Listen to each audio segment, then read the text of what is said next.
본 방송에서 제공하는 투자 정보는 투자 판단에 대한 조언입니다. 방송에서 제공하는 주식의 가치, 가격 상승 및 가격 하락에 대해서는 방송사에서 보장하지 않습니다.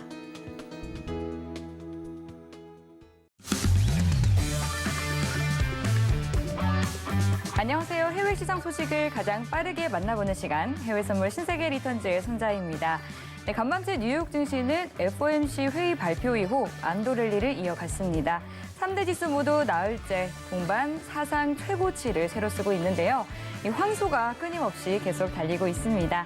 나스닥 지수는 1% 넘게 상승하면서 3대 지수 중 가장 큰 폭으로 올랐는데요. 예상과 크게 다르지 않은 FOMC 회의 결과에 불확실성이 해소되면서 시장은 흔들림 없는 모습을 보였습니다. 미 10년 만기 국채금리는 상승하면서 1.6% 선 부근에서 거래를 마쳤는데요. 달러 인덱스는 약세를 보이면서 94선 아래로 떨어졌습니다. 골드는 1% 넘게 하락하면서 1,763달러 선에서 거래를 마쳤는데요. 국제유가는 원유 재고 증가와 더불어서 조 바이든 미 대통령이 오펙 플러스의 원유 증산을 촉구하자 WTI가 3.6%가량 빠지면서 배럴당 80달러의 거래를 마쳤는데요. 석 달 만에 가장 큰 하락폭을 보였습니다. 그리고 우리 시각으로 금일 저녁 9시 영국 중앙은행이 통화정책회의에서 기준금리를 현행 0.1%로 다시 한번 동결했고요. 매주 목요일마다 발표되는 신규 실업 수당 청구 건수는 예측치를 하회한 26만 9천으로 나왔습니다. 조금 전에 출발한 뉴욕 증시 3대 지수는 혼조세 보이고 있습니다. 네, 그리고 신세계 리턴즈의 두 분의 마스터께서 또 주말에도 여러분들을 위한 특별한 시간을 마련해 주시고 계십니다. 토요일 밤 8시에는 금요일 출연해 주시는 골드도치 마스터님께서 기술적 분석에 대한 강의를 준비해 주셨고요. 또 일요일 밤 9시 30분에는 월요일과 화요일 함께해 주시는 선견 마스터님께서 또 시장의 중요한 이슈인 이 부채에 따른 위기에 대해서 강의를 해 주실 예정이라고 하니까요. 이 무료 온라인 강의 함께 하시면서 투자에 대한 알짜 팁까지 챙겨가시기 바라겠습니다. 참여 원하시는 분들은 샵 0082로 문자 보내주시면 되고요. 이 밖에 해외 선물과 관련해서 궁금한 사항 있으신 분들은 노란톡으로 질문 보내주시면 되겠습니다. 샵 0082로 신세계라고 세 글자 적어서 문자 보내주시거나 화면 하단으로 나가고 있는 QR코드 핸드폰 카메라 켜서 스캔하시면 빠른 입장하실 수 있는데요. 입장하실 때 코드는 1515 입력하고 들어오시면 되겠습니다. 잠시 후에 보내주신 이 질문 내용들 모두 다 실시간으로 마스터님과 함께 해결해 드릴 예정이니까요. 지금부터 바로 질문 남겨주시면 되겠습니다. 네, 그럼 본격적으로 해외 선물 신세계 리턴즈 시작해 보도록 하겠습니다. 오늘 함께할 마스터 화면 통해서 확인해 보시죠.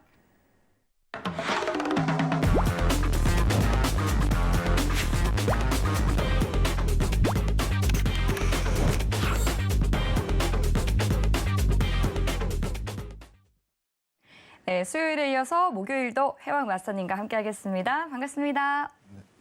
네, 인사 한 말씀 해주시죠. 네, 안녕하세요. 해왕입니다. 오늘 FOMC 열렸죠? 네. 오늘 리뷰가 이제 들어가야 되는데 뭐 사실 신세계 보시는 분들은 다 예상했던 대로기 때문에 오늘 모든 언론에서 사실 도배가 됐었어요. 미국 중앙은행에 대한 어떤 통화정책 이제 개시하나 하면서. 근데 우리 신세계 보시는 분들은 뭐 예상대로 나왔겠네 하시는 분들이 많으셨을 거라고 생각해요. 실제로 달러 값에도 큰 변동폭을 가하지 못했는데 이제 증시에 대한 어떤 물가 상승에 대한 우려 표현을 굉장히 이제 쏟아내고 그리고 물가가 다시 한번 재반등 들어간 상황이 연출이 됐는데 오늘 이거 관련해 갖고 이제 자세하게 어떤 내용이 나왔으며 앞으로 이제 통화 정책에는 좀 어떤 부분에 집중해야 되고 이게 차트에서 어떤 변화를 이룰지 이것까지 포괄적으로 얘기 드리도록 하겠습니다. 자, 그리고 이번 주 중요한 지표가 이제 오펙 회의가 좀 남아 있어요. 그거에 대한 예상 시나리오도 한번 점검하는 시간 가져보도록 하겠습니다. 자, 1시간 동안 잘 부탁드리겠습니다. 네, 드디어 FOMC 회의의 뚜껑이 열렸습니다. 어제 마스터님께서 전망해 주신 것처럼 그대로도 발표가 됐는데요. 앞으로 우리는 좀 어떻게 대응을 해야 좀 수익을 잘 챙겨볼 수 있을지 마스터님과 함께 보다 더 면밀하게 시장 이야기 나눠보도록 하겠습니다. 네, 지금 현재 시각 오후 10시 58분 지나가고 있는데요. 먼저 오늘의 이슈부터 체크해 보시죠. 나스닥은 FOMC 회의에서 기준금리 동결 발표에 안도감을 보이면서 사상 최고치를 경신했습니다. 골드는 달러 강세 전환에도 불구하고 10년물 국제금리 하락에 전일 낙폭을 메운 후 돌파했습니다. 5일은 바이든 대통령의 원유 증산 필요성 언급에 오펙 플러스 증산 가능성이 높아졌습니다. 유로FX는 인플레이션 우려에도 영란은행이 기준금리를 0.1%로 동결했습니다.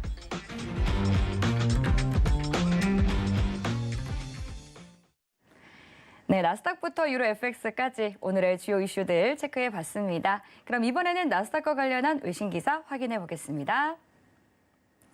네, 오늘 가져온 외신 기사 제목은요. A full recap of the Fed's market moving decision and Powell's press conference라는 제목인데요. CNBC에서 이 FOMC 회의를 좀 시간 순별로 잘 정리한 기사가 있어서 가져와 봤습니다. 네, 먼저 연준 발표를 앞두고 주식 시장은 관망하면서 혼조세를 보였지만 동부 표준 시간으로 오후 2시 연준이 성명서를 발표하기 직전에 흔들리면서 다우지수와 S&P 500 지수가 소폭 하락했습니다.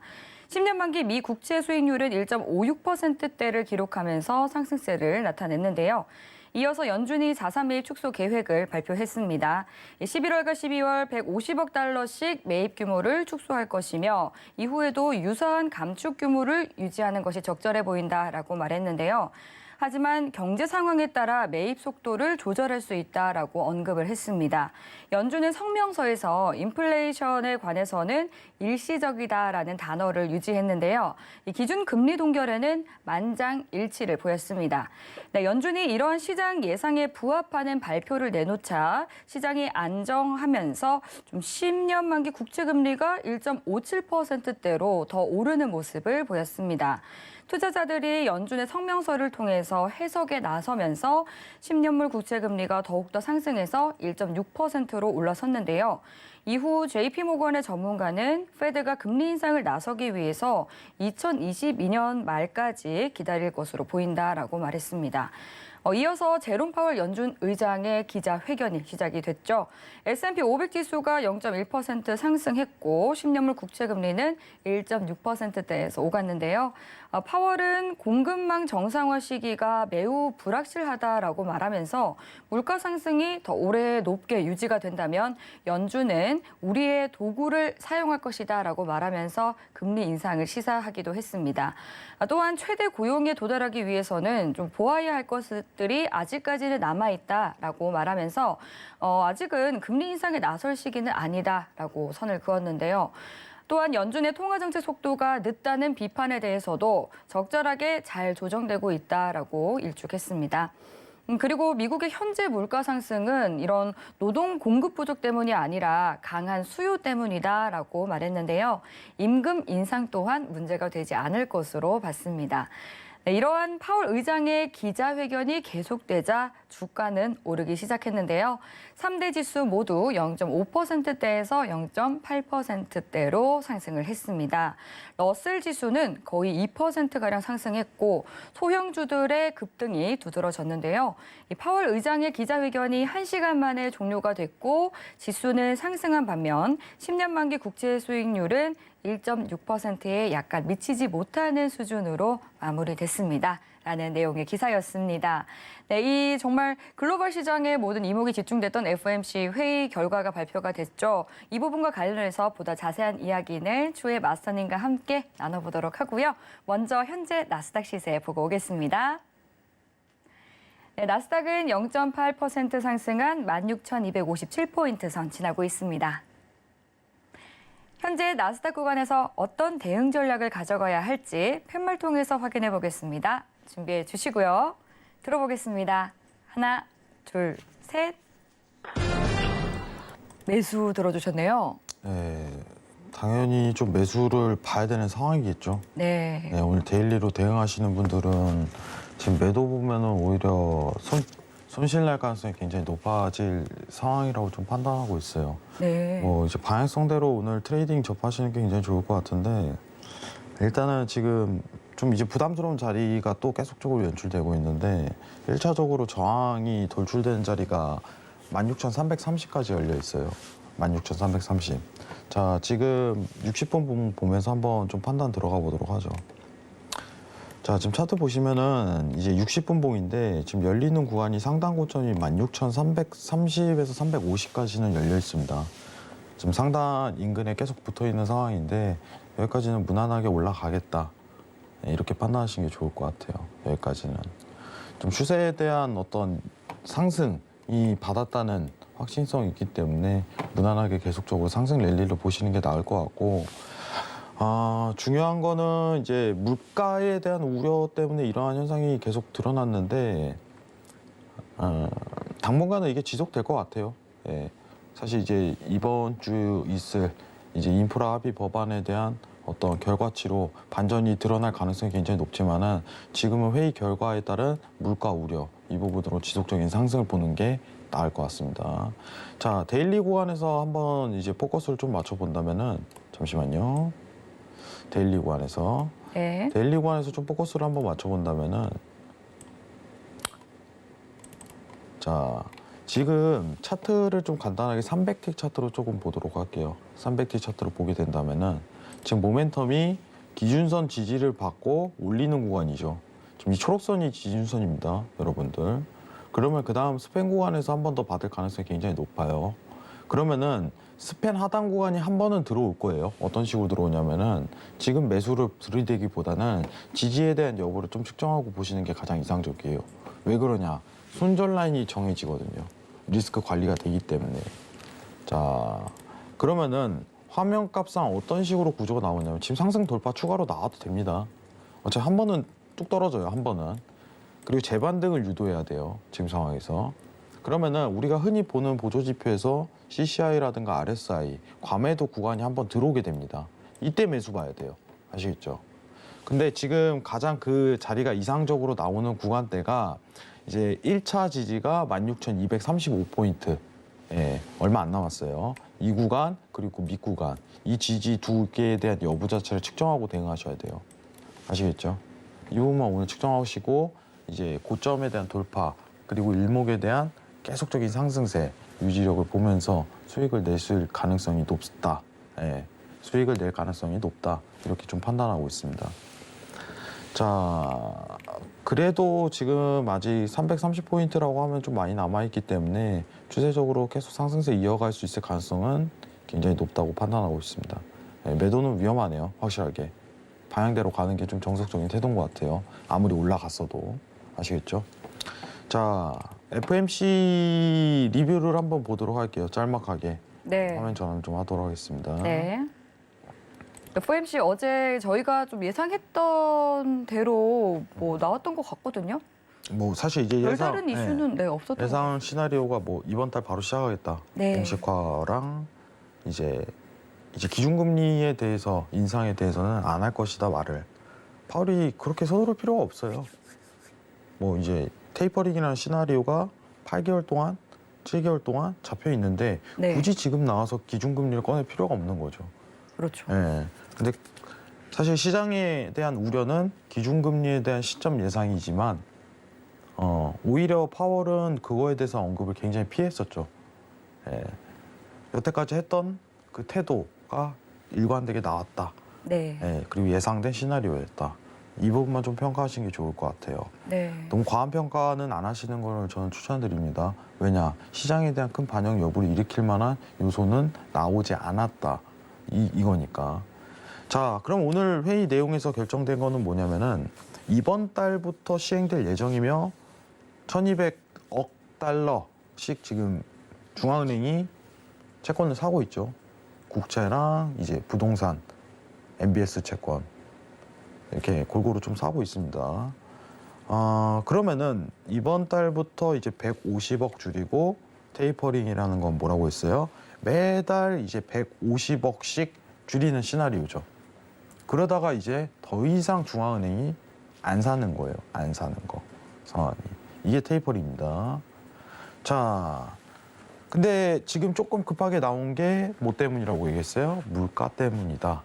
원래 기존에 이제 연말 12월 내지 내년 상반기 가능성 있지만은 지난 회의록을 통해서 공개를 통해서 이거 물가가 너무 위험하네.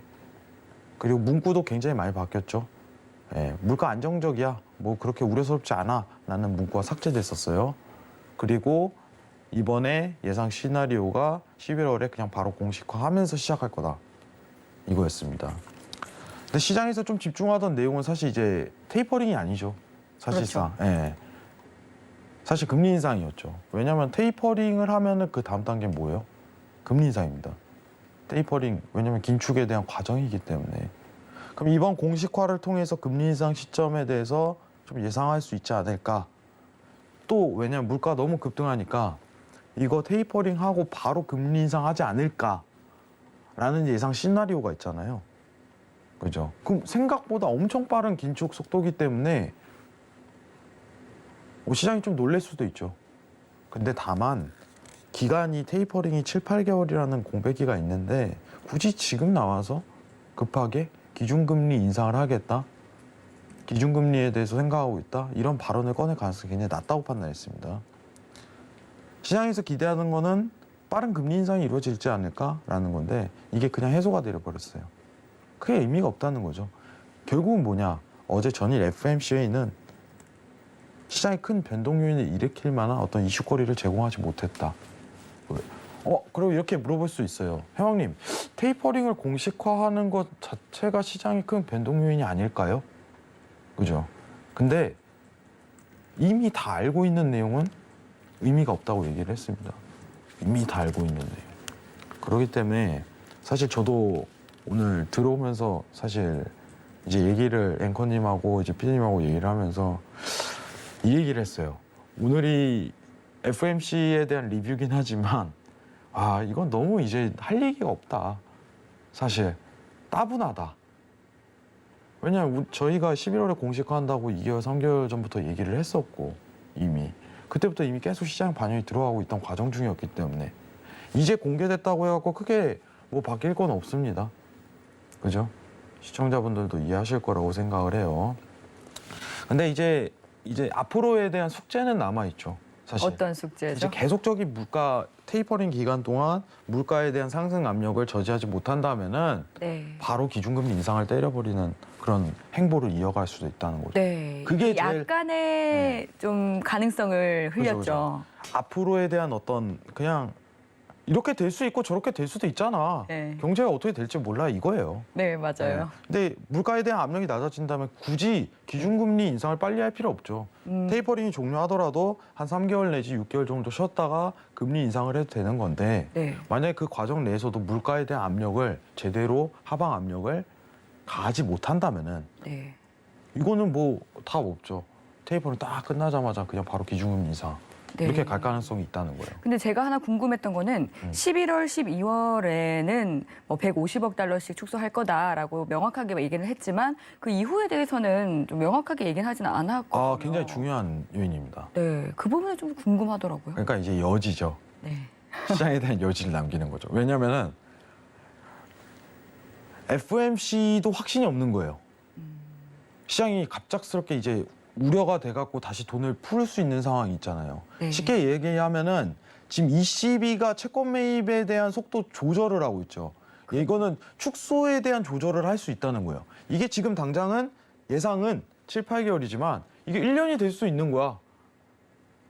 근데 이제 어떤 지표값이 나고 시장에 대한 어떤 물가에 대한 안정화가 들어가고 오히려 물가가 너무 급등해버리면은 7, 8개월이 아니라 4개월 줄일 수도 있는 거죠. 그죠? 다음 회의 때. 네. 만약 물가가 CPI가 계속적으로 올라가요. 그럼 연준 입장에서는 야 이거 안 되겠다. 그렇죠. 굉장히 부담스럽죠. 야 이번 달은 200억 줄이자. 이렇게 나올 수 있는 거예요. 그럼 시장이 그때는 임팩트가 좀 있죠. 왜냐? 예상치 못한 시나리오니까. 네. 근데 굉장히 중요한 요인입니다. 원래 발표를 하면은 이렇게 나오잖아요. 매달 150억씩 줄이겠습니다. 그러니까요. 이렇게 나오지만은 이번엔 아니란 말이죠.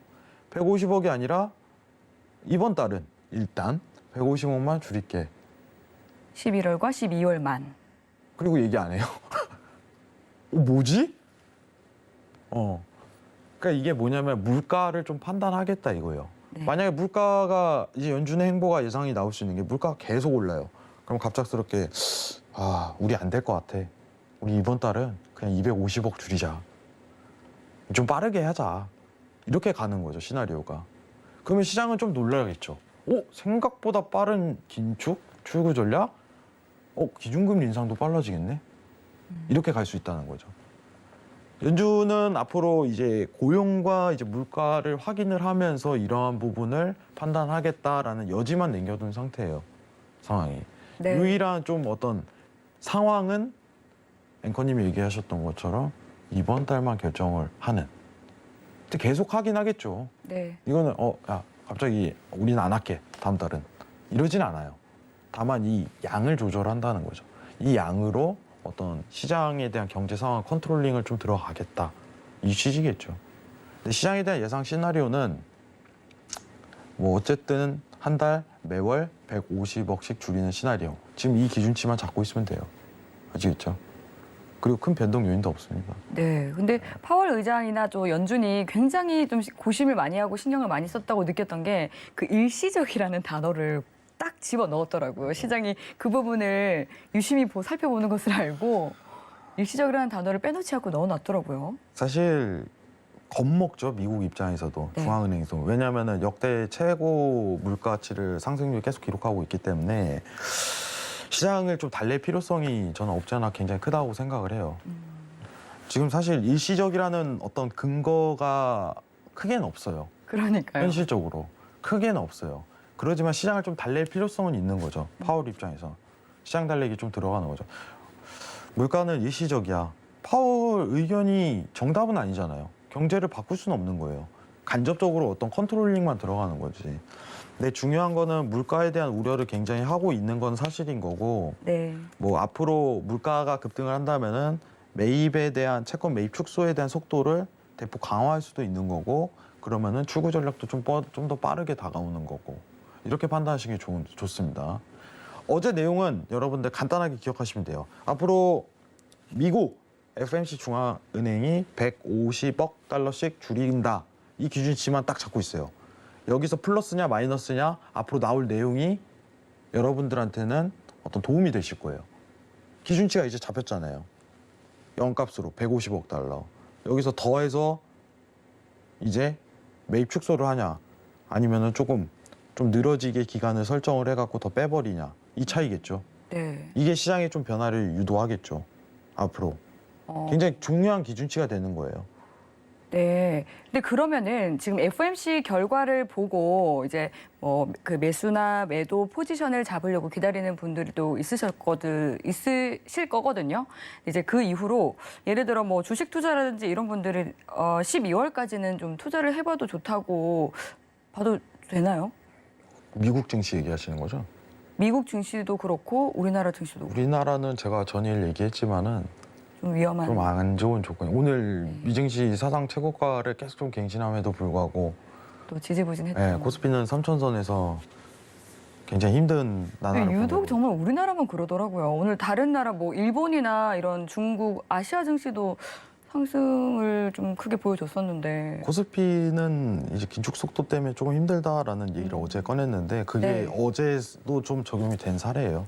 사실. 예. 왜냐면은 적나라하게 보여지네요, 이렇게. 금통위에서 금리 인상 이제 내수 시장을 좀 강화할 때라고 좀 판단하는 입장이고 네. 금통위에서 잘못된 판단을 한다고 생각 안 해요. 저는 사실. 왜냐면은 부동산 우리가 이제 증시에 대해서 신경을 굉장히 많이 쓰지만 사실 부동산 한번 엎어지면은 답이 없어요. 부동산 시장은. 그럼 내수에 대해서 어떻게 보면은 지금 규제도 들어가야 되고 주택 시장에 대해서 네. 시장을 좀 잠재울 필요성이 있는 거죠. 요새 영끌이라는 표현을 하잖아요. 그렇죠. 20, 30대 영끌. 영끌이라는 표현에서 집사를 사기 때문에 그거에 대한 의미로 긴축 속도를 좀 빠르게 진행하고 있고 이게 어떻게 보면 증시에는 굉장히 안 좋은 조건으로 나오고 있다라고서 예. 판단하시는 게 쉽게 이해되실 것 같아요. 네. 자, 여러분들이 앞으로 이제 좀 예상 시나리오를 좀 기준치를 좀 잡아드린다면은 지금 150억 달러를 줄이는데 만약에 다음 달에 100억 달러 줄이겠다 이렇게 나오면 어떻게 될까요? 시장에 반응이 좀 있겠죠? 달러가 올라가는 예측치 현상이 못한- 펼치죠. 네. 그렇게 생각하면 쉬워요. 왜냐하면은 기준치가 이제 150억 달러라고 얘기를 됐을 때 이 기준은 이미 정해진 거고 시장에서 모두가 예상했던 거고 몇 개월 전부터 이미 반영했던 건데 네. 이게 만약에 100억 달러만 줄이겠다라고 얘기가 나온다면 돈을 푸는 속도를 조금 완화시키겠다는 거는 달러에 대한 강세 조건이에요. 근데 만약에 250억 달러 줄이겠습니다. 다음 달에는 막 얘기하잖아요. 그럼 달러가 하락세에 확 들어가요. 더 빠르게 다가오니까. 그죠? 그래서 저는 그 방향성이 반대일 거라 생각했는데 아니네요. 아니죠. 그러니까 기준치를 정확하게 좀 잡으면 돼요. 기준치를. 네. 기준치를 앞으로 좀 정확하게 150억 달러 딱 이렇게 잡고 여기서 플러스냐 마이너스냐에 따라 달러에 대한 변동 요인이 좀 들어갈 가능성이 굉장히 높다. 이 정도만 참고하시면 좋습니다. 이 정도. 딱 여기까지예요. 지금 상황은. 그럼 다음 회의 때부터 계속적으로 얘기가 나오겠죠. 근데 150억 달러 그대로 유지한다. 그럼 볼 것도 없습니다. 나 달러를 기준치로 트레이딩에 관여 안 하겠다. 라고만 잡고 계시면 돼요. 왜냐면 방향성이 안 잡히잖아요. 네. 원래 그대로에 대한 분위기를 타고 가니까. 시청자분들 이해하실 거라고 생각을 합니다. 자, 그러면은 이제 FOMC에 대한 부분은 사실 이제 더 이상 추가적인 의미는 없다고 보고 있어요. 우리가 기억할 건 뭐다? 150억 달러. 150억 달러 이번 달에 진행한다. 이거에 대한 플러스 마이너스 요인만 좀 체크를 하자. 이 부분만 좀 체킹하시면 앞으로 트레이딩 하시는데 굉장히 도움이 되실 거라고 생각합니다. 네. 일단 시장에 대한 페드 회의로 큰 변동 요인은 없습니다. 아시겠죠? 이 정도만 참고하시면 좋을 것 같아요. 이상입니다. 네, 그리고 또 이제 어제 말씀해주신 것처럼 이제 11월 이 FOMC 회의 발표를 하면서 테이퍼링 동시에 들어갈 확률이 크다 말씀해주셨는데 뭐 그대로 이렇게 발표가 나왔습니다. 그리고 사실 이번 주에 이슈들이 좀 많잖아요. 이 11월 4일 오펙 플러스 회의도 열리는데 오펙 플러스 회의에 대해서는 좀 어떻게 전망하세요? 유가에 대한 부분을 좀 얘기를 좀 드려야 되는데 이제 시장 참여자들이 유가 부분을 좀 걱정을 많이 하실 거예요. 네. 지금 최근에 이제 딱 전일 오늘 해갖고 낙폭이 굉장히 좀 심하게 들어가고 있죠. 네, 낙폭이 들어가고 있는데 오늘 회복세를 좀 보이고 있어요. 근데 이제 바이든에 대한 발언이 화제였죠. 네. 네, 이 부분을 같이 한번 살펴보면서 좀 지켜보도록 할게요. 네.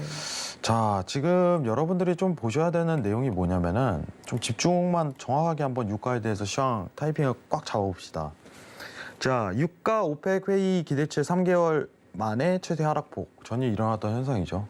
바이든 대통령의 원유 증산 필요성에 대한 언급이 나오면서 유가가 급락했다.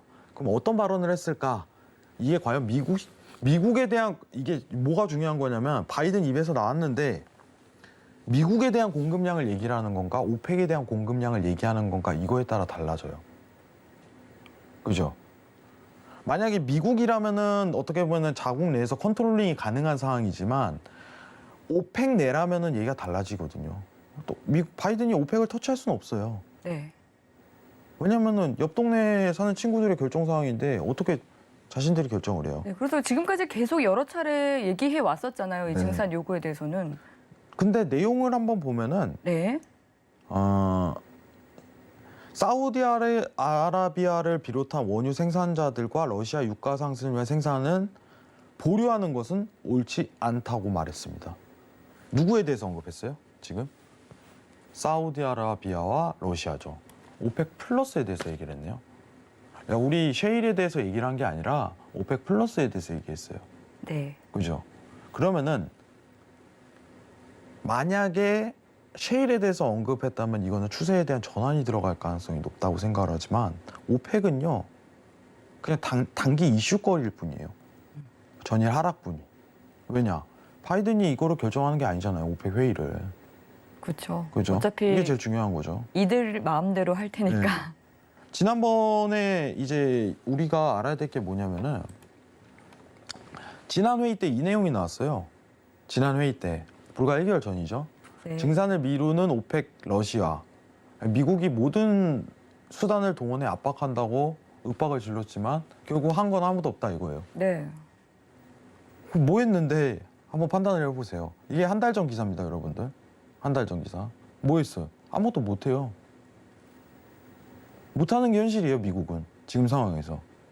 일전에는 뭐 이제 이란도 압박해서 핵합의 관련해서 얘기도 하고 사우디도 막 압박해갖고 이제 그런 부분이 있었지만 지금 상황에서 만약 유가 올랐다고 이거를 뭘 일으킨다면은 미국도 명분이 없단 말이에요, 상황이.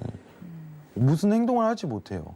자, 근데 중요한 건 뭐냐면은 지금 유가는 추가 상승을 할 여지가 굉장히 높아요. 맞죠? 왜냐? 내일이죠. 오펙 회의에서 증산을 한 번 더 연기를 해버리면 또다시 매수세가 올라가는 현상이 발생한다는 거예요. 내일 회의에서. 여러분들. 유가가 100달러 돌파한다? 막라고 얘기 계속 나오고 있죠. 그럼 이제 그 현실성에 굉장히 부합하는 상황이 연출이 되는 거죠. 원래 유가에 대한 가격 컨트롤링은 미국하고 이제 오펙 플러스가 하고 있지만은 제가 누누이 얘기했다시피 미국은 지금 현재 셰일에 대한 어떤 생산과 투자 활동을 할 수 없는 여건입니다라고 얘기를 했어요. 왜냐? 바이든 정부에 대한 어떤 환경, ESG 규제 얘기했죠. 환경 규제에 대한 탄소 중립 정책은 인프라에 대한 내용이 포함되어 있고 이거는 바이든 정부에 대한 어떤 상징성에 좀 가까운 상황이기 때문이에요. 그럼 결국은 뭐냐? 앞으로 유가에 대한 상황은 오펙이 좌지우지한다. 이거겠죠. 왜냐? 미국은 앞으로 공급량을 늘리지 않을 계획을 계속적으로 유지할 거니까. 그러면은 간단하게 보시는 게 좋아요. 내일 오펙 회의가 열렸는데 결과가 우리 감산에 대한 감산에 대한 부분 완화를 증가시키지 않겠다. 그대로 유지하겠다. 이렇게 얘기 나와버리면 어떻게 되는 거예요? 그냥 상승세 가는 거예요. 또 상승 가는 겁니다. 그죠? 근데 오펙에 대한 결정이다 보니까 시장 시나리오가 굉장히 많긴 해요. 이번 달에는 증산할 거다. 공급량을 좀 늘릴 거다라는 얘기가 굉장히 많이 나오곤 있어요. 근데 항상 오펙은 변수가 많기 때문에 결과치 보고 대응하시는 게 가장 이상적이라고 생각합니다. 지금 고점이라고 판단은 안 하시는 게 좋습니다. 언제든 다시 올릴 수 있지만 만약 결과치가 나온다면은 전일 저점이 앞으로에 대한 당분간에 대한 저가로 유지될 가능성이 굉장히 높은 자리다. 이렇게 판단하시는 게 좋아요. 아시겠죠? 결국은 뭐냐? 전일 하락분은 크게 신경 쓰지 말라는 겁니다. 미국이 단기적으로 협박성 멘트로 어떤 하락세, 전일 이 내용이 나오고 있죠. 3개월 만에 최대 하락폭. 3개월 만에 최대 하락폭이라고 했지만 이거는 지속적인 시황이 아니라는 거예요. 바이든에 대한 어떤 시장에 대한 공급량에 대한 압박은 언급은 장기 추세에 해당이 되지 않는다. 결국은 내일 오펙 회의에 대한 결정으로 한 번 더 추세가 결정될 것이다. 그대로 모멘텀 유지하는 정책 펼치면 그냥 날아갑니다. 이 정도만 참고하시면 좋을 것 같아요. 이상입니다. 네, 지금 오펙 플러스 회의에 대해서 좀 말씀을 해주셨는데 사실 어제 이렇게 크게 하락이 나왔던 것은 또 미국의 원유 재고가 예상치보다 크게 증가했다라는 이 이슈도 같이 있었기 때문에 더불어서 좀 하락세를 보인 게 아닌가 하는 생각이 드는데요. 네, 크게 걱정할 필요 없는 그런 단기간의 조정일 뿐이다라고 말씀해 주셨고 오펙 플러스 회의 결과를 좀 지켜보는 게 좋겠습니다. 네, 그럼 이어서 노란톡으로 보내주신 시청자분들의 모든 궁금증을 해결해보는 시간이죠. 무엇이든 물어보세요 시간으로 넘어가 보도록 하겠습니다. 먼저 참여 방법 화면 통해서 확인해 보시죠.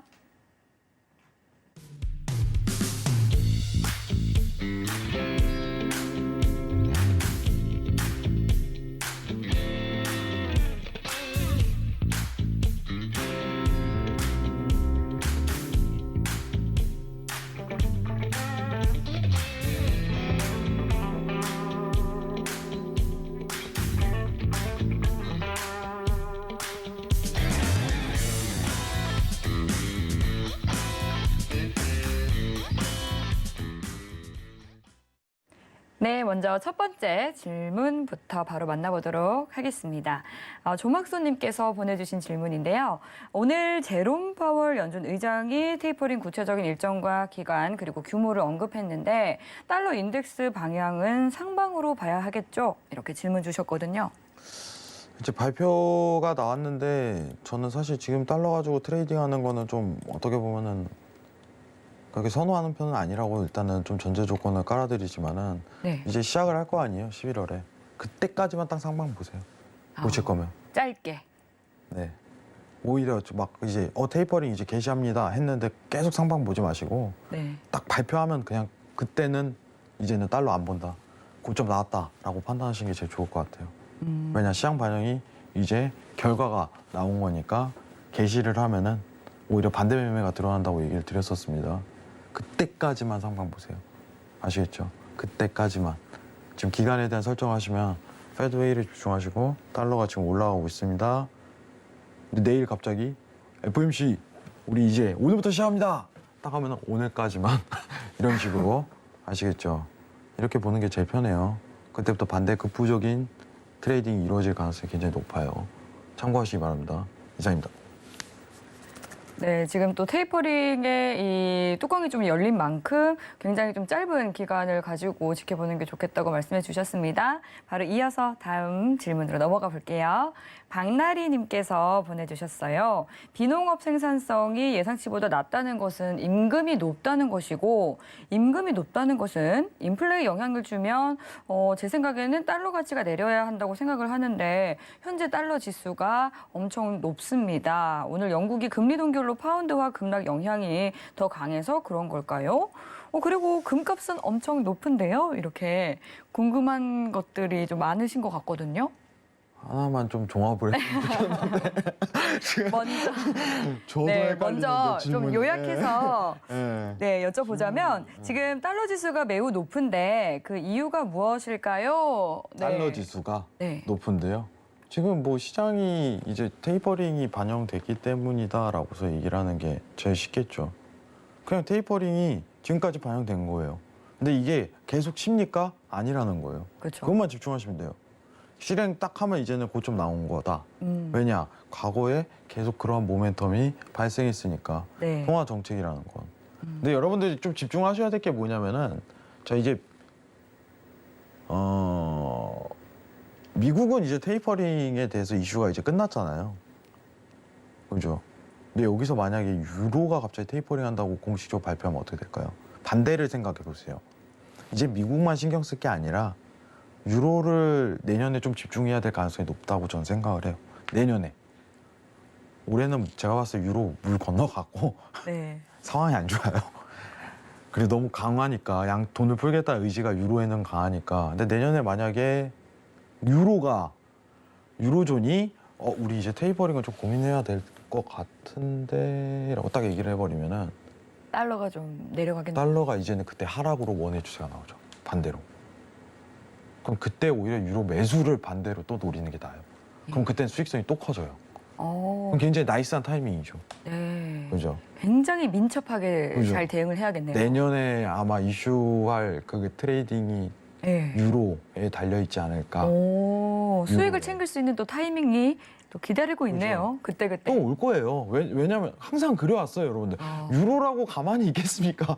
영국도 긴축 나가는데 안 그래요? 네. 그러면 이제 유로 타이밍에 대한 싸움인 거죠. 어떻게 보면 지금 올해는 제가 봤을 때 그러네요. 물 건너갔다 보고 있고 올해 어차피 다 끝났잖아요. 안 그래요? 내년에 이제 유로에서 이제 테이퍼링에 대해서 딱 이제 가능성을 딱 내비친다면은 네. 시장 반이 쭉쭉 들어가기 시작해요. 그때부터. 아, 그걸 노리는 게 낫죠. 그렇겠네요. 네. 오히려 그러면은 또 이제 유로에 대한 매수폭을 팍 먹을 수 있는 기회가 연출될 거라고 생각을 해요. 저는. 아시겠죠? 그거 기억하세요, 여러분들. 유로 테이퍼링은 달러에 대한 하락 요인. 유로 테이퍼링에 대한 딱 이제 시장이 가시화된다면은 가능성이 제시된다면 오히려 유로에 대한 매수 트레이딩으로 시장을 좀 접하는 게 좋다. 달러는 지금 어쨌든 이제 테이퍼링을 하는 입장이니까 이제는 고점이 나올 것이다. 지금 원달러 관련해서도 1250원이 상당 고점, 이제 저항이에요. 여기까지만 올라갈 거라고 저는 판단하고 있습니다. 그것도 원달러도 이제 내려갈 거예요. 이 정도만 참고하시면 좋을 것 같아요. 이상입니다. 네, 시장은 오픈된 재료에 대해서는 좀 반영이 되지 않는 그런 경향이 있기 때문에 지금은 좀 미국의 달러라든지 테이퍼링에 신경을 쓰기보다는 이제는 좀 ECB라든지 이런 유로화 정책에 대해서도 눈여겨보시면 보다 더 수익을 챙겨볼 수 있는 기회가 될 것 같다라고 또 투자 팁 챙겨드렸습니다. 그럼 바로 이어서 다음 질문 넘어가 보겠습니다. 지금 계속해서 질문들이 굉장히 많이 들어오고 있다고 하거든요, 마스터님. 네, 바로 빠르게 만나볼게요. 상디님께서 보내주셨고요. 해왕님께서 인프라 법안 합의안 주중 발표 가능성이 높다 이렇게 말씀을 해주셨는데요. 아직 발표가 없는 것을 보면 12월 마감 전에 발표 가능성이 높은 걸까요? 이렇게 질문 주셨어요. 이제 예상은 12월 3일이죠. 예산안이 어느 정도 부여가 된 거니까 12월까지는 돈을 좀 버틸 수 있다라고서 판단하는 입장이에요. 돈을 어떻게 쓸지 모르니까 재무부에서. 근데 이 정도 돈이면 이 정도 허가 사항이면 12월 초까지는 괜찮을 거다라고 얘기하는 상황인데 이제 중요한 건 거죠. 마감 전에 발표 가능성이 높을까? 이건 낮다고 보고 있어요. 그건 진짜 안 돼요. 정말 큰일 나요. 이거는. 마감 전 발표는 안 될 거라고 생각하고 오히려 11월 이제 제가 봤을 때 주중에 만약에 연기가 들어간다면은 이제 3주차까지는 좀 여유를 두고 만약 연기 들어가면 이제 하락세가 드러날 가능성이 높은데 한 2주 동안 좀 다운 모멘텀이 좀 나오지 않을까 라는 판단만 하고 있거든요. 근데 이번에 누가 얘기했어요? 주중이라는 표현을? 바이든 입에서 나온 그렇죠. 그죠? 미국 대통령 입에서 나왔죠. 그죠? 그래서 그런데 아직 잠잠하네요. 예, 지금 다 보고 있잖아요. 사실 다 보고 있는 입장이에요. 시장을. 네. 걱정됩니다. 그 얘기만 하는 게 나을 것 같아요. 이거 만약에 이번에 한 번 더 연기된다면은 예. 이제 시장에는 좀 확실히 화끈한 반응이 올 거예요. 화끈한 반응이 올 거예요.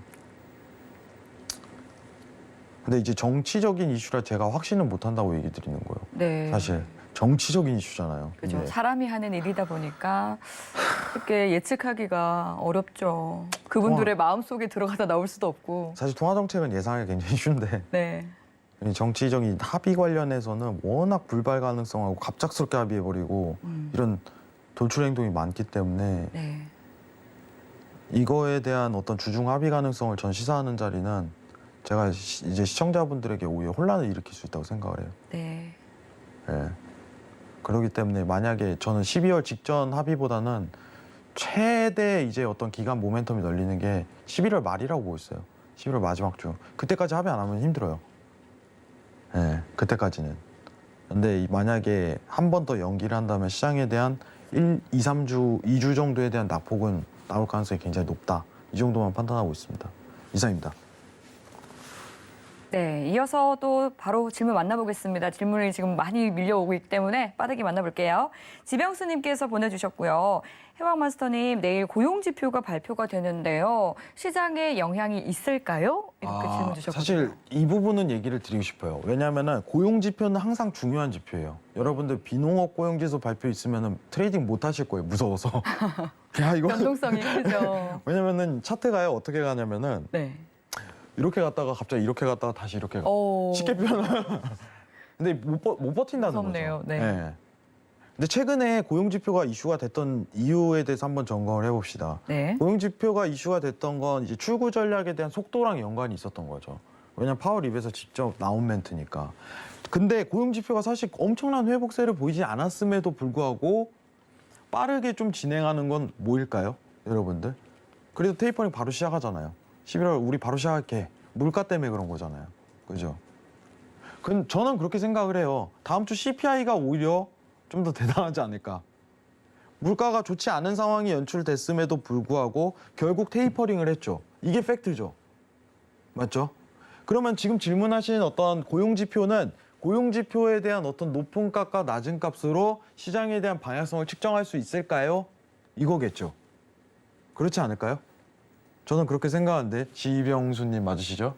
네, 맞습니다. 지병수님이 의도하신 부분은 내일 고용지표에 대한 결과값이 시장에 대한 방향성을 결정할까요? 달러에 대한 방향성을 결정할까요? 이 질문 같아요. 네. 근데 저는요 아니라고 보고 있어요. 왜냐? 최근 고용지표가 낮게 나왔었죠. 확인해 보시면 아실 거예요. 그럼에도 테이퍼링을 하잖아요. 무슨 뜻이냐? 오히려 물가에 대한 부분이 더 중요한 시기가 돼버렸네. 이거거든요. 물가가 긴축 속도를 결정하는 상황이 돼버렸네. 그럼 오히려 이번 지표에 대한 결과값으로 시장 방향을 결정하는 상황은 아니다. 오히려 저는 그냥 내일은 발표 나오면은 그냥 달러 올라갈 것 같아요. 간단하게. 엄청 흔들다가 또 하던 것처럼. 근데 중요한 거는 다음 주 CPI가 조금 이제 긴축에 대한 어떤 우려, 시장에 대한 우려를 야기하기 때문에 네.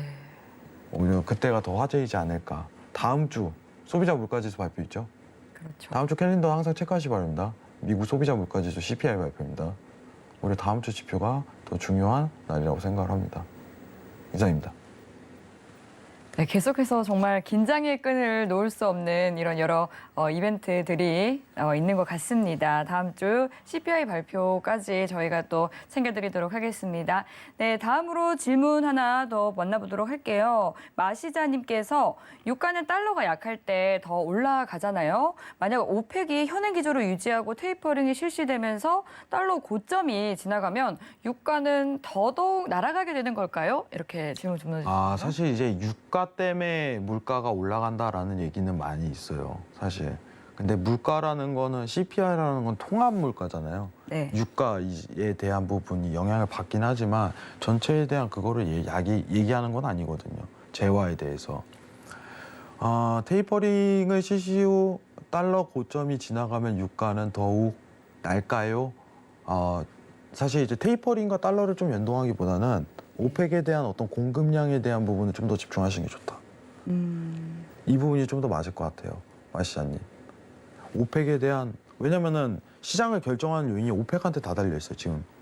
오펙이 지난달에 분명히 뭐 증산에 대한 가능성을 시사했음에도 불구하고 유가를 더 끌어올리는 전략을 계속적으로 펼치는 거예요. 우리는 이번에는 그냥 동결. 이렇게 나와버렸죠. 그냥 기존 감산 유지 고수. 왜냐하면 오펙 입장은 유가가 올라갈수록 굉장히 유리한 포지션을 취하잖아요. 생산 비중 대비해갖고 손익이 크게 발생을 하기 때문에. 미국, 오히려 제가 간단하게 좀 얘기를 드려볼게요. 앵커님이 미국이에요. 네, 제가 이제 오펙입니다. 미국입니다. 근데 앵커님은요, 아무것도 할 수가 없어요. 왜죠?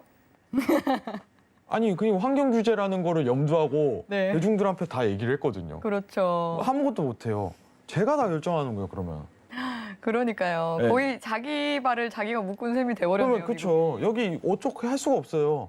내가 마음대로 내가 결정하는 그렇죠. 건데. 지금도 지금 친환경 정책 네. 계속해서 그 COP26 그렇죠. 회의 열고 간단하게, 또 주장하고 있는데. 간단하게 봐야 돼요, 여러분들. 그러면은 제 입장에서는 뭐예요? 제가 생산 단가를 계속적으로 어떻게 보면 생산에 대한 기본적인 원가가 있을 거 아니에요. 예. 레벨링 투자가. 그럼 뭐 이제 중동 같은 경우는 30-40달러인데 이건 기회예요. 네. 제 입장에서. 네. 기회죠. 돈을 엄청 많게 벌 수 있는 기회인데 뭐하러 이걸 손을 놓겠어요. 그러니까요. 100달러 가는 거 원하지. 저는요. 차라리. 어차피 기름은 지금 당장 전기가 대체할 수 없잖아요. 현실적으로. 전기차가 아무리 많아졌다고 하지만 지금 시장에 대한 부분은 뭐냐면요. 전기가 유가를 대체할 수 없는 게 지금 당분간 3-4년 동안에 대한 현실이다라고 해서 모든 리포트가 다 전제가 깔려 있어요. 여러분 요새 전기차 많이 타신다고 하지만은 지금 다 바꾸진 않잖아요. 당장은.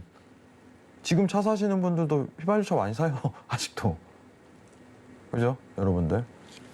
지금 당장은 근데 이제 오펙 입장에서는 간단하게 보시면 저는 그럴 것 같아요. 땡큐. 이거 아닐까요? 네. 땡큐. 예, 아무도 못 하는데 원래 정말 괴롭혔잖아요. 그쵸. 앵커님이 저를 엄청나게 괴롭혔었어요. 근데 지금은 못해요. 공표를 다 해놔가지고. 실제에서 땡큐. 네. 계속 그냥 압박만 가할 수 있는 거죠. 그죠, 그죠. 멀리서. 예. 뭐 어떻게 할 수 없는 거예요. 그렇네요. 네. 그러니까 바이든 대통령이 사실 자기 자신은 하고 싶은 게 많아서 지금 친환경 정책도 하겠다, 인프라 법안도 하겠다 하는 건데 어떻게 이렇게 하다 보니까 좀 공화당에도 넘겨주고 공을 지금 좀 뭐가 오펙 플러스에도 공을 알리고 있는 넘겨주고. 부족긴 한데. 네, 그렇게 됐네요. 근데 우리는 이것만 생각합시다. 오펙 플러스 입장에서는 단가가 올라갈수록 좋은 게 당연히 돈을 더 많이 버니까 이런 기회가 또 어디 있겠어요. 네. 오펙 그간 얼마나 힘들었어요. 30달러 가고 산유국인데. 막 마이너스 가고 돈도 못 버는데 계속 버티면서 미국한테 얼마나 괴롭힘을 많이 받았습니까. 네. 지금은 기회 시장인 거죠, 오펙 입장. 한풀이하고 있는 거네요. 한이 풀릴만 하죠. 감산하겠다고 모여놓고 자기들끼리 그렇게 막 이제 단합도 안 되는 거 모아가지고 정말 감산하겠다고 어거지로 합의하고 네. 진짜 서러운 시절이 있었단 말이에요. 그쵸. 2017년도, 16년도부터 단가 끌어올리겠다고 어떻게든. 근데 이제 빚을 삐는 거죠. 네. 바이든 정부의 어떤 인프라 정책으로 인해서. 예. 그래서 오펙 결정에 의해서 시장이 나오는데 일단은 안 할 가능성이 높아요. 그래서 오펙에 대한 결정으로 시장에 대한 방향성을 보시는 걸 좀 추천드리도록 하겠습니다. 달러에 대한 미치값보다. 아시겠죠? 마이샤님 화이팅입니다. 이상입니다. 네, 마지막으로 또 화이팅이라고 또 응원까지 해주셨습니다. 워낙 좀 다뤄야 할 굉장히 중요한 사항들이 많은 그런 주간이다 보니까 또 시청자분들과 마스터님과 또 재밌게 또 여러 이야기를 나누다 보니 벌써 마칠 시간이 다 됐는데요. 아직까지 남아있는 궁금증들은 계속해서 노란톡 열려 있으니까요. 들어오셔서 질문 많이 남겨주시면 되겠습니다. 샵 0081호 신세계라고 세 글자 적어서 문자 보내주시거나 화면 하단으로 나가고 있는 QR코드 스캔하셔서 빠른 입장하시면 되고요. 들어오셔서 마스터님들과 함께 든든하게 전략 세워보시면 되겠습니다. 네, 그리고 또 주말 강의와 함께 또 열공한다는 분들을 위해서요. 이 성견 마스터님과 또 골드도치 마스터님, 이 두 분의 마스터님께서 무료 온라인 강연도 함께 준비해주고 있습니다. 네, 금요일 함께 해주시는 골드도치 마스터님께서는 토요일 밤, 그리고 월요일과 화요일 함께 해주시는 선견 마스터님께서는 일요일 밤에 무료 온라인 강연을 준비하고 있으니까요. 함께 하고 싶으신 분들은 샵 0081로 문자 보내주시면 참여 방법 상세하게 알려드리도록 하겠습니다. 참고로 본 방송에서 제공하는 정보는 투자 판단에 대한 조언일 뿐 해당 상품의 가치나 수익률을 보장하지 않습니다. 서울경제TV는 자본시장 통합법을 준수합니다. 1:1 투자 상담과 유사 수신 행위 등 모든 불법 사항을 엄중히 금지합니다. 오늘 저희가 준비한 내용은 여기까지입니다. 오늘도 함께해 주신 여러분 고맙습니다.